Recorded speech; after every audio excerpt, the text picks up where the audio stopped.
সবচেয়ে বড় কবিরা গুনাহ কোনটা তোমরা জানো নাকি? সাহাবারা বললেন, আপনি সব চাইতে ভালো জানেন ইয়া রাসূলুল্লাহ, আপনি বলেন। বিশ্বনবী বলেন, সব চাইতে বড় কবিরা গুনাহ আল্লাহর সাথে শিরক করা। হেলান দিয়ে। 2 নম্বরে উকুকুল ওয়ালিদাইন, মাতা পিতার অবাধ্য হওয়া। 3 নম্বরটা যখন বলবেন হেলান থেকে উঠলে নেবেন, সিরিয়াস। 3টা কবিরা গুনাহ তোমাদের বলবো না, বলেন। 2টা বলছে হেলান দিয়ে, একটা হচ্ছে আল্লাহর সাথে শিরক করা, 2 নম্বর হচ্ছে মাতা পিতার অবাধ্য হওয়া। 3 নম্বরটা যখন বলবেন, ওয়া কানা মুত্তাকিয়ান, তিনি হেলান দেওয়া ছিলেন, ফাজালাসা, সিরিয়াস হয়ে বসলেন।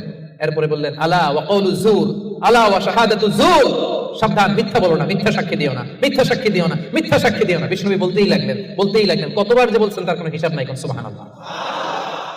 সিরিয়াস, খুবই সিরিয়াস। কারণ মিথ্যা সাক্ষী সমাজে বাতিলকে প্রতিষ্ঠিত করে, জালিমকে প্রতিষ্ঠিত করে। মিথ্যা সাক্ষী সমাজে অন্যায়কে প্রতিষ্ঠিত করে। চিল্লায় বলেন ঠিক কিনা? মহাপাপ। রহমানের বান্দারা মিথ্যা সাক্ষী দেয়।